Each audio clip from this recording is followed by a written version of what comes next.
Hi, this is Batir Rajan. You're watching our YouTube channel and the tutorial. और आज का हमारा जो टॉपिक है उसका नाम है नेशनल इनकम। नेशनल इनकम जिसको आप तीन मेथड से निकाल सकते हो। उसका पहला मेथड जो हम लोग बताने जा रहे हैं वो है इनकम मेथड। इधर से हम लोग आपको थोड़ी सी थ्योरी भी बताते जाएंगे और क्वेश्चन को कैसे सॉल्व करना है वो भी बताते जाएंगे। एग्जाम में आजकल थ्योरेटिकली और न्यूमेरिकली दोनों ही तरह के क्वेश्चन इस टॉपिक से पूछे जाते हैं। तो आइए देखते हैं नेशनल इनकम कैसे निकाली जाती है इनकम मेथड से। तो सबसे पहले अगर आपको नेशनल इनकम निकालना है इनकम मेथड से तो आपको यहाँ पर 5 कंपोनेंट लिखने पड़ेंगे। पहला कंपोनेंट है, पहली जो इनकम है, सारी इनकम को 5 हिस्सों में बांट दिया गया है। पहला COE कॉम्पनसेशन ऑफ एम्प्लॉय, दूसरा इंटरेस्ट, तीसरा रेंट एंड रॉयल्टी, चौथा प्रॉफिट एंड पांचवा मिक्स्ड इनकम। मैं आपको बता दूं COE मतलब है compensation of employ. Compensation of employ मतलब जो भी किसी और के लिए काम कर रहा है उसको जो बदले में पैसा मिलता है उसको बोलते हैं कॉम्पनसेशन ऑफ एम्प्लॉय। इसमें सबसे पहला आता है wages and salary in cash. Wages and salary in cash मतलब जिसको भी बेसिक सैलरी जो मिलती है उसको हम लोग बोलते हैं wages and salary in cash. उसमें आप बेसिक सैलरी लिख सकते हो या जिस भी तरह का कैश जो मिलता है हाथ में उसको बोलते हैं wages and salary in cash. तो कैश के अलावा भी कुछ मिलता है क्या? हाँ, wages and salary in kind. कभी कभी कुछ लोगों को कुछ ऐसी फैसिलिटीज मिलती हैं जो कि काइंड में होती हैं। जैसे कभी कभी किसी को रेंट फ्री हाउस मिल जाता है, मेडिकल फैसिलिटीज मिल जाती हैं।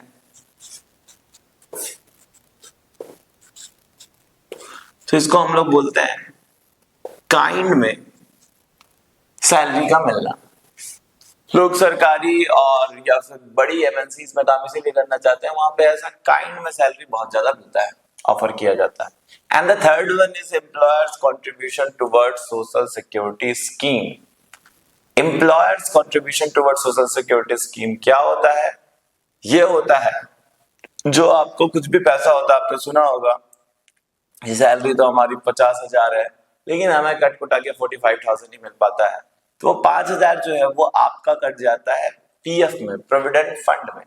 जितना पैसा आपका कटता है उतना ही आपका एम्प्लॉयर भी कंट्रीब्यूट करता है आपकी सोशल सिक्योरिटी स्कीम। मतलब आपकी जो सोशल सिक्योरिटी है, सामाजिक सुरक्षा है, भविष्य में फ्यूचर में आपके साथ कोई प्रॉब्लम ना हो और आपके पास एक मोटा पैसा आ जाए, इसके लिए आपका एम्प्लॉयर आपको अलग से कंट्रीब्यूट करके आपके PF में अपने तरफ से कंट्रीब्यूट करता है। ये सरकार ने स्कीम बनाई हुई है, आपको ज्यादा कुछ याद नहीं रखना है।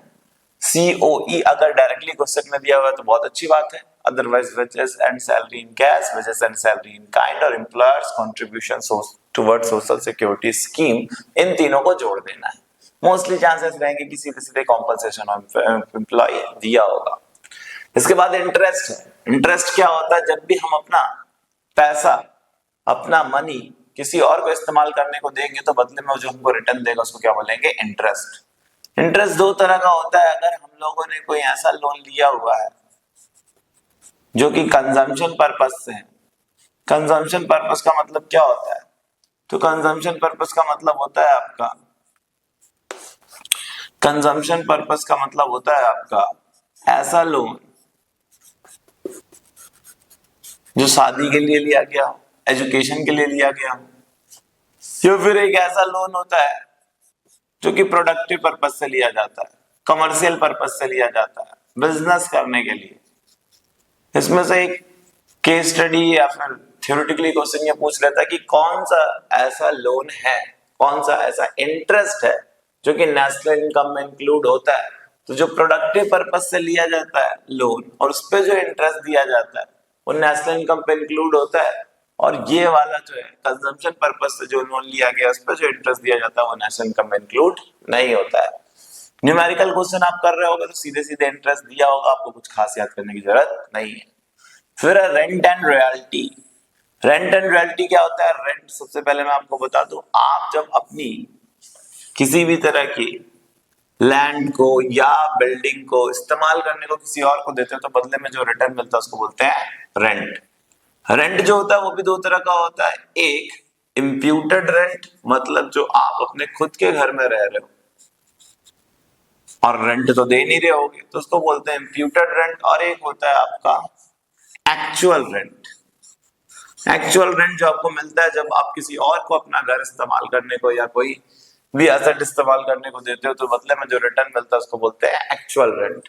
एक्चुअल रेंट भी नेशनल इनकम में इंक्लूड होता है और इम्प्यूटेड रेंट भी नेशनल इनकम में इंक्लूड होता है। ये दोनों आप याद रखेंगे, एक्चुअल रेंट और इम्प्यूटेड रेंट दोनों ही नेशनल इनकम में इंक्लूड होता है। ये भी थ्योरेटिकली पूछा जा सकता है। थ्योरी भी आप इसको देखते जाओ, हो सकता है न्यूमेरिकल आई ना, थ्योरेटिकली कुछ क्वेश्चन पूछ ले। फिर आपने देख लिया सबसे पहले सीओई, जो दूसरों के लिए काम करते हैं उनको मिलेगा सीओई, कॉम्पनसेशन ऑफ एम्प्लॉय। दूसरा आपको क्या मिल सकता है, इंटरेस्ट मिल सकता है अगर आपने अपना पैसा दूसरे को इस्तेमाल करने को दिया होगा। फिर अगर आपने अपना घर किसी को इस्तेमाल करने के लिए दिया है तो आपको बदले में मिलेगा रेंट। एंड रॉयल्टी किसको बोलते हैं, रॉयल्टी हम लोग तब बोलते हैं जब आपने किसी को अपनी कोई माइंस या फिर ऐसी जमीन जिसमें से कुछ रिसोर्सेस निकल रहे हैं वो इस्तेमाल करने को देते हैं तो बदले में जो रेंट मिलता है उसको बोलते हैं रॉयल्टी। न्यूमेरिकली आपको ज्यादा सोचने की जरूरत नहीं है, सीओई सीधे लिखे रहेगा, इंटरेस्ट लिखे रहेगा, रेंट एंड रॉयल्टी लिखे रहेगा।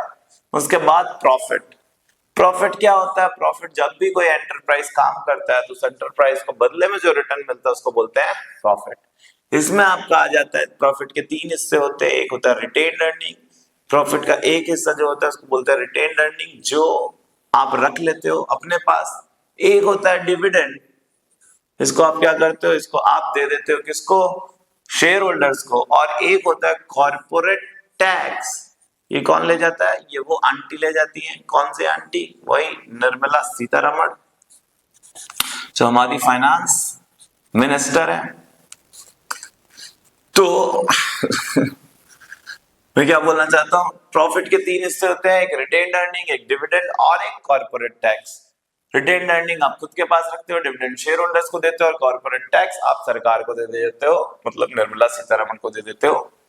इसके बाद आ जाता है क्या आपका मिक्स्ड इनकम। मिक्स्ड इनकम क्या है, मिक्स्ड इनकम का मतलब होता है ऐसी इनकम जिसको आप सेपरेट नहीं कर पा रहे हो, यार वो कहाँ पे जाएगी, वो सीओई में भी चले जा रही है या तुमको लग रहा है यार तो प्रॉफिट में जा रही है, एक से दो जगह पर जा रही है और आपको समझ में नहीं आ रहा, आप बाइफरकेट नहीं कर पा रहे हो, तो आप उसको मिक्स्ड इनकम में डाल देते हो। इसमें लिखा हुआ स्मॉल ट्रेडर्स,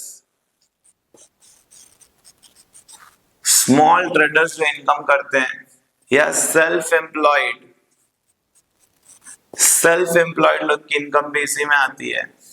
फिर सीधे सीधे बार्बर लिखा हुआ है आपकी बुक में एनसीईआरटी में, और फार्मर्स की इनकम ऐसा भी लिखा हुआ है कि वो क्या कहलाती है, बार्बर एंड फार्मर की इनकम, एंड स्मॉल ट्रेडर्स और सेल्फ एम्प्लॉयड की इनकम, ये क्या कहलाती है, मिक्स्ड इनकम। हालांकि अगर न्यूमेरिकली पूछता है तो भाई वो सीधे सीधे मिक्स्ड इनकम लिखे रहता है। न्यूमेरिकली अगर पूछता है तो सिर्फ ये वाला जो हिस्सा आपका प्रॉफिट, इसको ही वो घुमा फिरा के पूछता है। अगर वो उसको प्रॉफिट सीधे ना लिख के रिटेन अर्निंग, डिविडेंड, ऐसा कॉर्पोरेट टैक्स लिखे रहता है तो इन तीनों को जोड़ के आप ये निकाल सकते हो। इन सारे कंपोनेंट को, पांचों component COE, compensation of employee, interest, rent and royalty, profit, mixed income, इन सब को जोड़ने के बाद आपका आता है NDP at FC, net domestic product at factor cost, जिसको आप सरल भाषा में डोमेस्टिक इनकम भी बोल सकते हो, डोमेस्टिक इनकम भी बोल सकते हो। इसमें आप एनएफआई जोड़ देते हो, net factor income from abroad, net factor income from abroad. Net factor income from abroad क्या होता है, ये होता है factor income from abroad minus factor income to abroad, factor income from abroad minus factor income to abroad. इन दोनों को आपस में माइनस करने के बाद आपका आ जाता है नेशनल इनकम, जिसको आप एनएनपीएटएफसी भी बोलते हो। तो इस मेथड में ऐसा कुछ खास नहीं है, बहुत ही आसान सा होता है ये मेथड, बहुत आसान तरीके से आप बता सकते हो इसको। 5 कंपोनेंट है, मेरे साथ एक बार रिवीजन मार लो इसका। सबसे पहला सीओई, कॉम्पनसेशन ऑफ एम्प्लॉय, जिसके अंदर ज्यादा से ज्यादा दिए रहेगा तो wages and salary in cash, wages and salary in kind और employers contribution towards social security scheme. इसके बाद आता है आपका इंटरेस्ट। इंटरेस्ट में आपको ये याद रखना है, कंजम्पशन पर्पज से जो लोन लिया जाता है उसी पे दिया जाने वाला इंटरेस्ट नेशनल इनकम में ऐड होता है। उसके बाद आपका आ जाता है रेंट एंड रॉयल्टी। रेंट दो तरह का होता है, इम्प्यूटेड और एक्चुअल, दोनों ही नेशनल इनकम में ऐड होते हैं। इसके बाद आ जाता है प्रॉफिट। प्रॉफिट के 3 हिस्से होते हैं, एक होता है आपका क्या, रिटेन अर्निंग जो आप खुद के पास रखते हो, एक होता है क्या, डिविडेंड जो शेयर होल्डर्स को दे देते हो, और एक होता है आपका कॉर्पोरेट टैक्स जो आप आंटी जी को दे देते हो, निर्मला सीतारमण को। और इसके बाद आ जाता है क्या, मिक्स्ड इनकम। मिक्स्ड इनकम में वो इनकम आती है जो इनमें से आप किसी में तय नहीं कर पा रहे थे, एक से ज्यादा चीजों पे जा रही थी और बाइफरकेट कर नहीं पा रहे थे आप कहाँ पे जाएगी। बार्बर की इनकम, फार्मर की इनकम, सेल्फ एम्प्लॉयड की इनकम और स्मॉल ट्रेडर्स की इनकम। सारे पांचों कंपोनेंट को जोड़ने पर आपका आ जाता है डोमेस्टिक इनकम।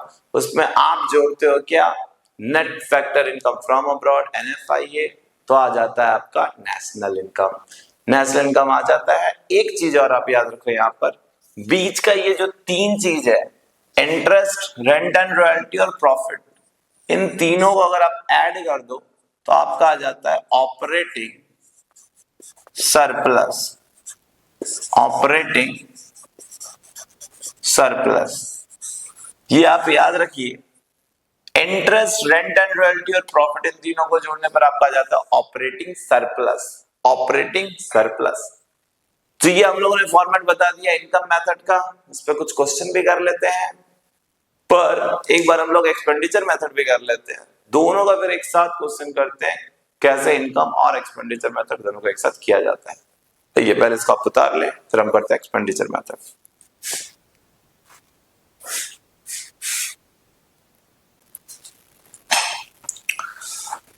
तो अब आ जाते हैं किसके ऊपर, एक्सपेंडिचर मेथड के ऊपर। पहले दोनों का फॉर्मेट देख लेते हैं, फिर दोनों के ऊपर क्वेश्चन करेंगे हम लोग। तो एक्सपेंडिचर मेथड को कैसे सॉल्व किया जाता है, पहले इसके फॉर्मेट को समझ लेते हैं। एक्सपेंडिचर मेथड में आपके पास कंपोनेंट कितने होते हैं, तो यहाँ पे खर्चे जो होते हैं उसको मान लिया गया वो होते हैं आपके ऑल ओवर 4। तो सबसे पहले बोला गया PFC नाम का एक खर्चा होता है। PFC क्या होता है, PFC का फुल फॉर्म है private final consumption expenditure. Private final consumption expenditure, जो भी हाउस होल्ड लोग अपने फाइनल गुड्स पे, या फिर बोला हुआ है final consumption expenditure, consumption goods पे खर्चा करते हैं। कंजम्पशन गुड्स पे खर्चा करते हैं जो भी कौन, हाउस होल्ड लोग। हाउस होल्ड जो भी अपने कंजम्पशन गुड्स पे खर्चा करता है, बट यहां पे लिखा रहता है एक्सेप्ट हाउस। घर के ऊपर जो खर्चा होता है उसको छोड़ दिया जाता है, यहाँ पे उसको इंक्लूड नहीं किया गया है। तो यहाँ पे बोला है जो भी हाउस होल्ड लोग कंजम्पशन गुड्स पे खर्चा करेंगे उसको कहाँ पे लिखा जाता है, प्राइवेट फाइनल कंजम्पशन एक्सपेंडिचर में। फिर आ जाता है आपका GFC, government final consumption expenditure. मतलब जो भी गवर्नमेंट बॉडी कंजम्पशन गुड्स पे खर्चा करेगी, गवर्नमेंट बॉडी कंजम्पशन गुड्स पे क्या खर्चा कर सकती है वो आ जाएगा यहाँ पे। दोनों तरह के लोग, गवर्नमेंट और हाउस होल्ड, दोनों लोग जो कंजम्पशन गुड्स पे खर्चा करेंगे वो यहाँ और यहाँ आ जाएगा। तो दोनों लोग जो अपने कैपिटल गुड्स पे खर्चा करेंगे बिजनेस के लिए, वो कहाँ पे आएगा, तो वो आता है यहाँ पे gross domestic capital formation. Gross domestic capital formation.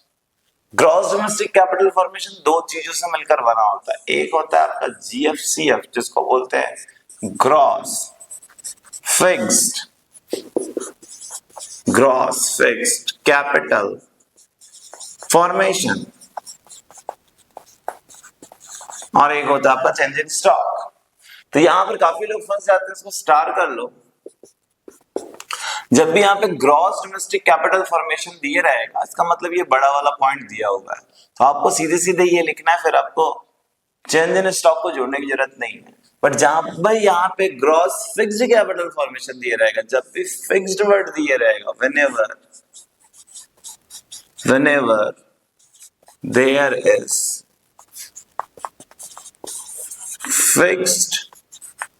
is fixed word given, we have to add what, change in stock. तो हमें चेंज इन स्टॉक को ऐड करना पड़ेगा। ये बहुत ही इंपॉर्टेंट इंफॉर्मेशन हम आपको दे रहे हैं। यही गलत होता है हमारा कि जब भी फिक्स्ड वर्ड दिए रहेगा तो आपको चेंज इन स्टॉक को क्या कर लेना है, ऐड कर लेना है। जब भी आपका फिक्स्ड वर्ड दिए रहेगा तो आपको चेंज इन स्टॉक को ऐड कर लेना है। बड़े ही आसानी से आप ये लिख लें, बहुत लोग गलत कर देते हैं इसको। तो ग्रॉस डोमेस्टिक कैपिटल फॉर्मेशन दिए रहेगा तो आपको चेंज इन स्टॉक से कोई लेना देना नहीं है, सीधे इसी को लिखना है। लेकिन अगर ग्रॉस फिक्स्ड कैपिटल फॉर्मेशन दिया हुआ है तो चेंज इन स्टॉक को आपको ऐड कर लेना है। तो यहां पर ऐसा कर लेंगे आप। इसके बाद आपको करना क्या है, इसके बाद जो है आपका, देखिए कंजम्पशन गुड्स आपने हाउस होल्ड का लिख लिया, कंजम्पशन गुड्स आपने गवर्नमेंट का लिख लिया, इसके बाद आपको ग्रॉस डोमेस्टिक कैपिटल फॉर्मेशन दोनों के कैपिटल गुड्स को भी लिख लिया आपने, फिक्स्ड वर्ड दिए रहेगा तो चेंज इन स्टॉक को जोड़ना है, ये भी लिख लिया, ये बहुत इंपॉर्टेंट इन्फॉर्मेशन थी। अब कुछ खर्चा ऐसा हो सकता है कि हमने कहां पर किया हो, गुड्स तो बनाई लेकिन वो खर्चा कहां पे हो गया, हम लोगों ने दूसरे देश से खरीद लिया या दूसरे देश को बेच दिया हो। तो हम लोग क्या करते हैं, जब भी दूसरे देश को बेचते हैं तो उसको बोलते हैं एक्सपोर्ट, उसको भी हम जोड़ देते हैं, और इंपोर्ट जो भी हमने किया उसको क्या कर लेते हैं, माइनस कर लेते हैं।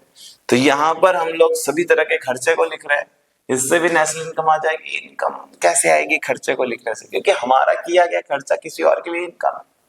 जो भी हम कंजम्पशन गुड्स पर खर्चा करते हैं किसी और के लिए इनकम है, जो भी हम कैपिटल गुड्स पर खर्चा करते हैं किसी और के लिए इनकम है, जो भी हम एक्सपोर्ट कर रहे हैं गुड्स मतलब हम लोगों ने वो प्रोड्यूस किया होगा तो इनकम तो जनरेट हुई ही होगी, और जो भी हम लोगों ने इंपोर्ट किया है मतलब हमने यूज किया होगा तो उसमें खर्चा हुआ होगा, उसको हटा दे रहे हैं हम लोग। तो हम सारी इनकम को ही एक तरह से जोड़ रहे हैं यहाँ पे, सभी तरह का खर्चा भी हमारे लिए एक इनकम ही है दूसरे रिस्पेक्ट में।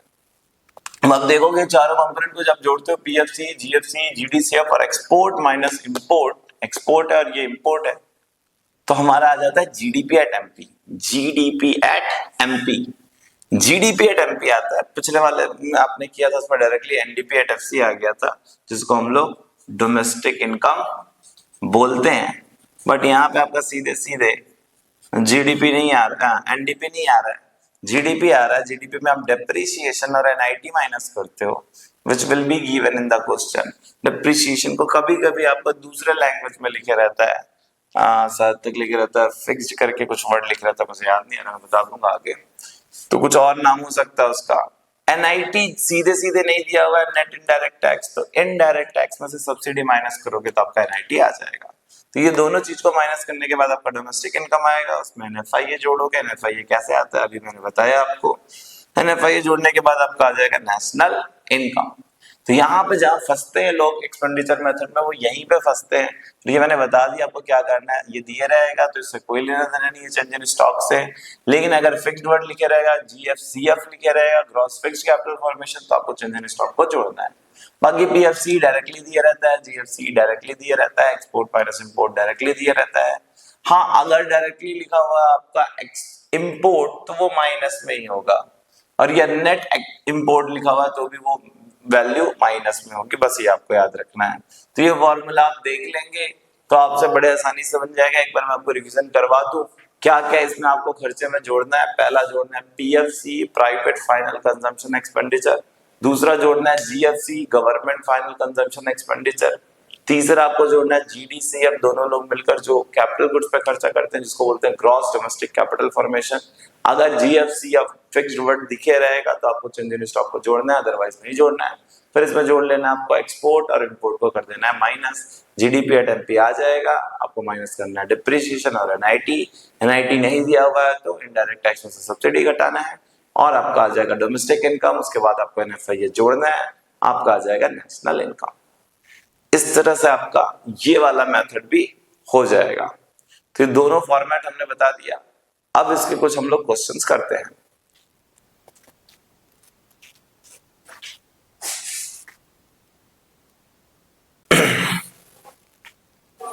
तो अभी तक हम लोगों ने पढ़ लिया था क्या, इनकम एंड एक्सपेंडिचर मेथड का फॉर्मेट। अब हम लोग क्या करने वाले हैं, उसके ऊपर एक क्वेश्चन करने वाले हैं। हमने बोर्ड के ऊपर एक क्वेश्चन लिख दिया है जिसको हम लोग दोनों ही मेथड से सॉल्व करेंगे, income method and expenditure method. तो देख लेते हैं सबसे पहले क्वेश्चन। क्वेश्चन आपके सामने यूं है, इसमें कुछ 14 पॉइंट्स दिए हुए हैं। मैंने उसका शॉर्ट फॉर्म लिखा है लेकिन उसका फुल फॉर्म मैं आपको बता दूंगा। सबसे पहले हम इसको इनकम मेथड से सॉल्व करने वाले हैं। इनकम मेथड से सॉल्व करने के लिए हम लोग इनकम के सारे कंपोनेंट लिख देंगे और आपको रिवाइज भी हो जाएगा। 5 कंपोनेंट थे इनकम के, तो यहाँ पे मैंने 5 कंपोनेंट लिखने, आपको वापस से रिवाइज करवा दूं। सबसे पहला कंपोनेंट होता था COE, कॉम्पनसेशन ऑफ एम्प्लॉय। दूसरा होता था आपका रेंट एंड रॉयल्टी। आप इसको किसी भी ऑर्डर में लिख सकते हो, ऐसा जरूरी नहीं है किसी ऑर्डर में लिखो। तीसरा होता है इंटरेस्ट, और चौथा होता है प्रॉफिट, और पांचवा होता है मिक्स्ड इनकम, जिसको हम लोग MY से डिनोट कर रहे हैं। सबको जोड़ने पर आपका आ जाता था domestic income NDP at FC, और उसके बाद उसमें जोड़ते थे हम लोग NFIA net factor income from abroad, फिर आ जाता था आपका national income NNP at FC. अब हमें ये पांचों कंपोनेंट को सबसे पहले इस क्वेश्चन में से छांटना है। ये क्वेश्चन जो है इसमें इनकम और एक्सपेंडिचर मेथड दोनों का कुछ कुछ इंफॉर्मेशन दी हुई है, इसको हमको दोनों ही मेथड से सॉल्व करना है, इनकम मेथड से भी और एक्सपेंडिचर मेथड से भी। तो सबसे पहले हम लोग इनकम मेथड से करने वाले हैं। सबसे पहले मुझे दिख रहा है रेंट, सेकंड नंबर पे रेंट, रेंट है 150, रेंट एंड रॉयल्टी के सामने मैं लिख दूंगा। मैंने बोला था कुछ अलग नाम से इसको नहीं लिखता, अलग नाम से सीओई और प्रॉफिट को लिखता है। उसके बाद मैं देख रहा हूं तो इस क्वेश्चन में मुझे दिख रहा है इंटरेस्ट, फोर्थ नंबर पे 80 हम लोगों ने इंटरेस्ट भी लिख दिया। उसके बाद मुझे दिख रहा है प्रॉफिट, सिक्स नंबर पे सीधे सीधे प्रॉफिट दिया हुआ है, जबकि प्रॉफिट को हम लोगों ने बताया था 3 हिस्सों में बांटा जा सकता है। कौन कौन से में? एक आपका डिविडेंड, एक रिटेन्ड अर्निंग और एक कॉर्पोरेट टैक्स। इसके बाद मुझे सबसे नीचे में अगर मैं आ जाऊं तो यहाँ 11th में दिख रहा है मुझे सीओई कॉम्पनसेशन ऑफ एम्प्लॉय 200। तो लगभग क्वेश्चन में सब कुछ इजीली दिया हुआ है, हमने आसान क्वेश्चन उठाया है। ये संदीप घर का क्वेश्चन नंबर 37 या 38 है ये। और इसके बाद हम लोग देख रहे हैं सबसे लास्ट में 13 पॉइंट में दिया हुआ है मिक्स इनकम MY। तो सभी तरह की इनकम हमको पता चल गई, 50 लिखी हुई है। इन सारी इनकम को हम क्या कर लेंगे? ऐड कर लेंगे। तो ये कितना आ जाएगा आपका 150 प्लस 50 200, और ये 80 और 70 150, 150 और 150 300 हो गया, और 300 और 200 500 हो गया, और ये 550 हो गया। एक बार आप इसको वापस से कैलकुलेट कर लो, 200 प्लस 150 ये हो गया 350, 350 प्लस 80 हो जाएगा आपका 430, और ये हो जाएगा 500, और ये हो जाएगा 550। अब इसमें आपको net factor income from abroad को ऐड करना है। Net factor income from abroad सबसे लास्ट में लिखा हुआ है 20, अभी आपका आ जाएगा नेशनल इनकम 570। ये डोमेस्टिक इनकम है। अगर आपसे बोलता है डोमेस्टिक इनकम निकालने को तो आप यहीं तक निकालते हो, अगर आपको बोलता है नेशनल इनकम निकालने को तो आप ये निकालते हो। ठीक है, हमने इसको कौन से मेथड से किया? इनकम मेथड से। इनकम मेथड में सारी इनकम को COE, rent and royalty, interest, profit, mixed income सबको जोड़ने पर डोमेस्टिक इनकम आया। उसके बाद हमने इसमें एनएफआईए को जोड़ दिया और हमारा नेशनल इनकम आ गया। बहुत ही आसान तरीके से हमने आसान क्वेश्चन उठाया था। ऐसा नहीं कि हम सिर्फ आसान क्वेश्चन ही करेंगे, हम प्रीवियस ईयर में जो बोर्ड एग्जाम में पेपर में क्वेश्चन आया होगा उसको भी करेंगे। 2024 में जो आया था आप इसे उतार लें, फिर हम लोग निकालते हैं इसी क्वेश्चन को एक्सपेंडिचर मेथड से। ओके, अब इसी क्वेश्चन को हम लोग सॉल्व करेंगे किस मेथड से? एक्सपेंडिचर मेथड से। एक्सपेंडिचर मेथड के लिए सबसे पहले आपको उसका फॉर्मेट याद करना पड़ेगा। खर्चे कितने टाइप के होते थे? तो खर्चे होते थे लगभग 4 टाइप के। आइए सारे खर्चे को लिख देते हैं हम लोग। सबसे पहला जो खर्चा होता था वो होता था आपका, सबसे पहला खर्चा होता था आपका PFC, private final consumption expenditure. Private लोग, हाउस होल्ड लोग जो कंजम्पशन गुड्स पे खर्चा करते हैं वो। दूसरा होता था GFCE, government final consumption expenditure. Government के लोग जो है वो फाइनल गुड्स पे जो खर्चा करते हैं वो गवर्नमेंट जो फाइनल गुड्स पे खर्चा करती है, कंजम्पशन गुड्स पे खर्चा करती है। और हाउस होल्ड जो कंजम्पशन गुड्स पे खर्चा करता है, दोनों हमने लिख दिया। तीसरा हम लोग लिखते थे प्राइवेट और गवर्नमेंट दोनों मिलकर जो कैपिटल गुड्स पे खर्चा करते हैं, जिसको बोलते थे जीडीसीएफ, जिसमें हमने बताया था 2 चीजों से मिलकर बना होता है, GFCF plus change in stock. और हमने ये भी बताया था अगर फिक्स्ड वर्ड दिया होगा तो आपको चेंज इन स्टॉक जोड़ना है, अदरवाइज चेंज इन स्टॉक जोड़ना नहीं है। ये इंपॉर्टेंट पॉइंट था इसमें।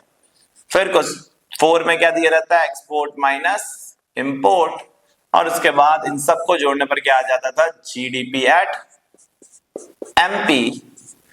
और इन जीडीपी एट एमपी में हम लोग क्या जोड़ देते थे? इसमें हम लोग यहाँ पे जीडीपी आया है, पिछले बार सीधे डोमेस्टिक इनकम आ गया था, तो 2 चीज माइनस करना पड़ता है, डेप्रिसिएशन और एनआईटी।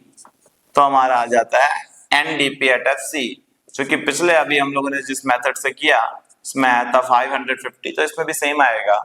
और फिर इसमें प्लस करेंगे हम लोग NFIA, net factor income from abroad, तो आ जाएगा आपका नेशनल इनकम, जो कि हमारा आया था 570। तो देखते हैं इस क्वेश्चन में भी सेम आता है कि नहीं। तो सबसे पहले मेरे को दिख रहा है GFCE, government final consumption expenditure. Government final consumption expenditure मैंने लिख दिया, यहाँ पे कितना लिखा हुआ है 50, मैंने फॉर्मेट पहले ही लिख दिया है तो मैं उसके सामने लिखता जाता हूँ GFCE है मेरा 50। इसके बाद मुझे PFC यहाँ पे दिख रहा है पॉइंट नंबर 5 में 480, तो मैं यहाँ पे लिख देता हूँ 480। तो कुछ नहीं है, आप पहले जिसको लिखना लिख सकते हो और आप इसको यूं ऐसे करके भी लिख सकते हो, जरूरी नहीं कि आप ऐसा जोड़ो, ये आपके ऊपर है। मैं तो बता रहा हूँ बस इन चारों चीजों को जोड़ना है। फिर आपको GDCF gross domestic capital formation देखना है, तो आप देखोगे यहाँ लिखा हुआ है GFCF gross fixed capital formation. जैसे ये फिक्स्ड लिखे रहेगा, मैंने शॉर्ट फॉर्म में लिखा हुआ है, ये लिखा हुआ है ग्रॉस फिक्स्ड कैपिटल फॉर्मेशन। जैसे ही फिक्स्ड वर्ड लिखे रहेगा तो आपको जानना है कि इसमें आपको क्या जोड़ना पड़ता है, चेंज इन स्टॉक। तो ये 90 है, प्लस इसमें चेंज इन स्टॉक जोड़ना है। चेंज इन स्टॉक का फॉर्मूला क्या होता है, तो चेंज इन स्टॉक का फॉर्मूला होता है closing stock minus opening stock. Closing stock है 35 और ओपनिंग स्टॉक है 20। 35 में 20 घटाऊंगा, ये होता है क्लोजिंग चेंज इन स्टॉक का formula closing stock minus opening stock. तो ये आपका हो जाएगा कितना, 35 क्लोजिंग स्टॉक है इसका और ओपनिंग स्टॉक कितना है 20, तो ये आ जाएगा 15। तो 35 में से 20 घटाऊंगा तो आ जाएगा 15। तो ये GFCF में मैं 15 और जोड़ दूंगा तो टोटल मिला के आ जाएगा 105। आपको ये सब रफ में करने की जरूरत है, यहाँ पे दिखाने की जरूरत नहीं है। आपने ये सब लिख दिया, मैं इसको हटा देता हूं। देख लिया कैसे आया ये 105, तो इसमें मैंने GFCF में चेंज इन स्टॉक को जोड़ दिया है। इसके बाद मुझे चाहिए एक्सपोर्ट और इंपोर्ट। तो एक्सपोर्ट और इंपोर्ट के नाम पे मुझे यहाँ पे दिख रहा है क्या, एक्सपोर्ट कहाँ पे है आपको दिख रहा है क्या, नेट एक्सपोर्ट लिखा हुआ है -5। नेट एक्सपोर्ट मतलब एक्सपोर्ट माइनस इंपोर्ट को ही नेट एक्सपोर्ट बोलते हैं, इसी को हम लोग नेट एक्सपोर्ट भी बोल सकते हैं। इसने ऑलरेडी इसमें से माइनस कर दिया एक्सपोर्ट में से इंपोर्ट, और ये -5 आ रहा है। -5 आ रहा है मतलब इंपोर्ट हमने ज्यादा कर लिया होगा। इन सबको जोड़ेंगे तो कितना आएगा, 480 प्लस 50 प्लस 105 -5, तो -5 से 5 गया तो बचा 100। 480 प्लस 100 580 हो गया, 580 प्लस 50 हो गया 630। 630 में डिप्रिसिएशन माइनस करूंगा मैं, डिप्रिसिएशन कितना है 20 है, डिप्रिसिएशन है आपका 20। अब डिप्रिसिएशन के बाद मुझे क्या माइनस करना है, 90 सीधे दिया हुआ है, नहीं दिया होता तो क्या करना होता है, याद कर लो, इनडायरेक्ट टैक्स में से सब्सिडी घटा देते तो 90 आ जाता। तो ये 60 दिया हुआ है आपका, -60। तो अब आपका कितना आ जाएगा, 630 में से 20 और 60 आप घटा दोगे तो ये आ जाएगा आपका 610, और 60 और घटाओगे तो आ जाएगा 550। सेम आपका इनकम मेथड में भी आया था 550, और NFI ये कितना है आपका 20 है, वही जोड़ोगे आप प्लस 20, तो ये आपका आ जाएगा 570। आप ऑलरेडी इसको देख चुके हो किस मेथड से, इनकम मेथड से। दोनों मेथड में आंसर सेम आना है आपका 570। आपको मेथड याद होनी चाहिए बस, उसमें कौन कौन सी चीजें थी, COE था, रेंट था, इंटरेस्ट था, प्रॉफिट था, मिक्स्ड इनकम था। इसमें कौन कौन से खर्चे हैं, PFC है, GFC है, GDCF है और एक्सपोर्ट माइनस इंपोर्ट है। GDCF में बस आपको याद रखना है, फिक्स्ड वर्ड दिए रहेगा तो चेंज इन स्टॉक जोड़ना है, छोटी छोटी बातें याद रखनी है। ये हमने करवा दिया, आंसर आया 570। अब आपको लग रहा होगा ये तो आसान क्वेश्चन है, तो हम लोग इसमें बोर्ड एग्जाम का भी क्वेश्चन करके देख लेते हैं। सब नोट डाउन कर लीजिए, बोर्ड एग्जाम का एक क्वेश्चन करके देखते हैं जो पिछले साल आया था।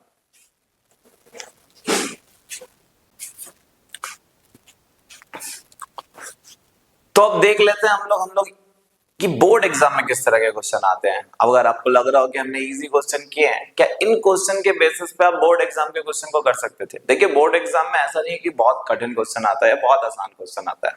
मैं ये बोलूंगा कि आपको लैंग्वेज समझ में आनी चाहिए, थोड़ी बहुत ना वो सिनोनिम्स दे देता है, उसको कुछ और वर्ड्स में लिख देता है, बाकी आपको वही 5 कंपोनेंट याद करने हैं। अगर आप इनकम मेथड से निकाल रहे हो, अगर आप एक्सपेंडिचर मेथड से निकाल रहे हो तो आपको वही 4 कंपोनेंट याद करने हैं।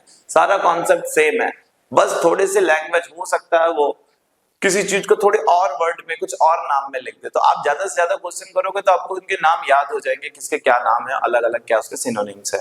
जैसे ये क्वेश्चन बोर्ड एग्जाम में आया था पिछले साल 2024 का, ये क्वेश्चन है, आप देख लीजिए क्या निकालना था इसमें। जिसमें निकालना था एनडीपी एट एफसी, बोला था calculate NDP at FC, national income निकालने को नहीं बोला था, कैलकुलेट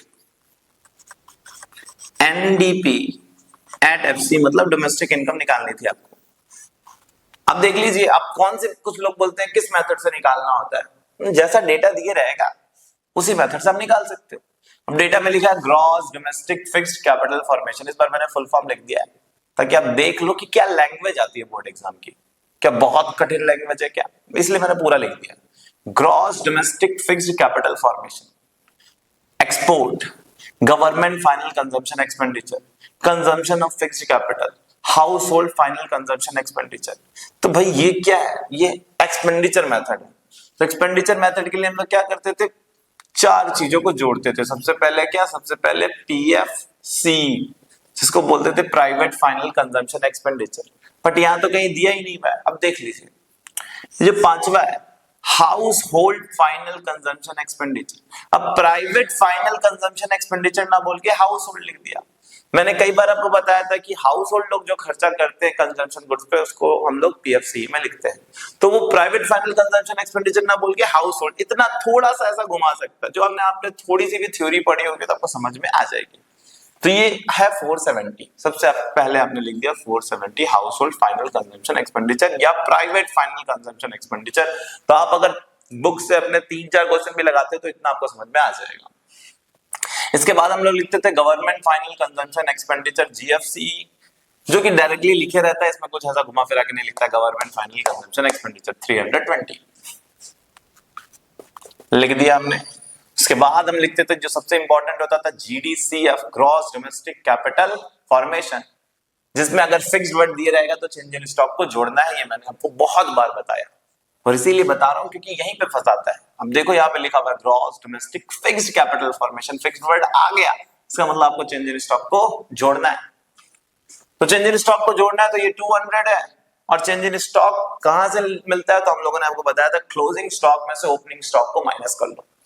क्या यहाँ पे क्लोजिंग स्टॉक और ओपनिंग स्टॉक दिया हुआ है, तो आप देखोगे यहाँ पे क्या दे दिया है, यहाँ पे दे दिया inventory investment net, inventory investment लिख दिया। इन्वेंट्री मतलब स्टॉक, अकाउंट्स में आपने पढ़ा होगा।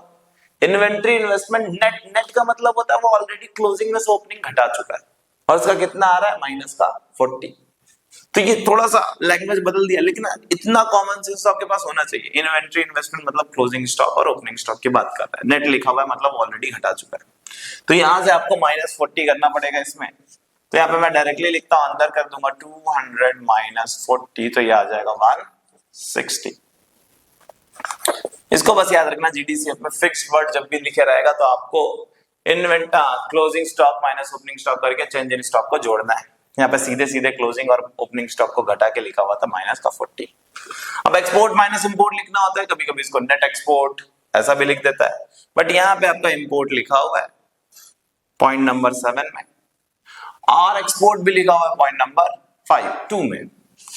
तो इंपोर्ट और एक्सपोर्ट, एक्सपोर्ट में से इंपोर्ट घटाओगे, एक्सपोर्ट है 50, इंपोर्ट है 60, तो 50 में से 60 को घटाओगे तो कितना आएगा, तो एक्सपोर्ट में से इंपोर्ट को घटाओगे तो आपका आएगा माइनस का 10।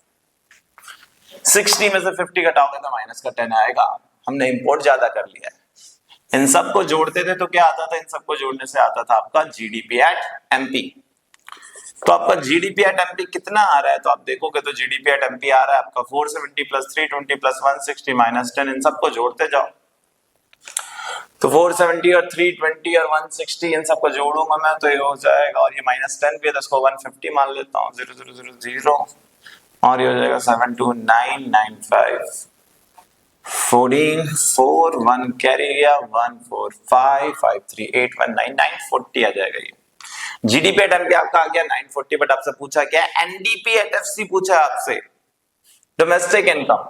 इसके लिए आपको दो चीजें और माइनस करनी पड़ती हैं, डेप्रिसिएशन और एनआईटी, तब आपका आता है डोमेस्टिक इनकम, जिसको बोलते हैं एनडीपी एट एफसी। तो डेप्रिसिएशन को देख लो, यहाँ पे क्या है, एक अलग वर्ड है ये, जिन लोगों ने भी 1-2 क्वेश्चन किया होगा, कल मैंने जब वीडियो में इसके पहले बताया था कि डेप्रिसिएशन को भी कुछ और नाम बोलते हैं, मुझे याद नहीं आ रहा, वो यही था, कंजम्पशन ऑफ फिक्स्ड कैपिटल।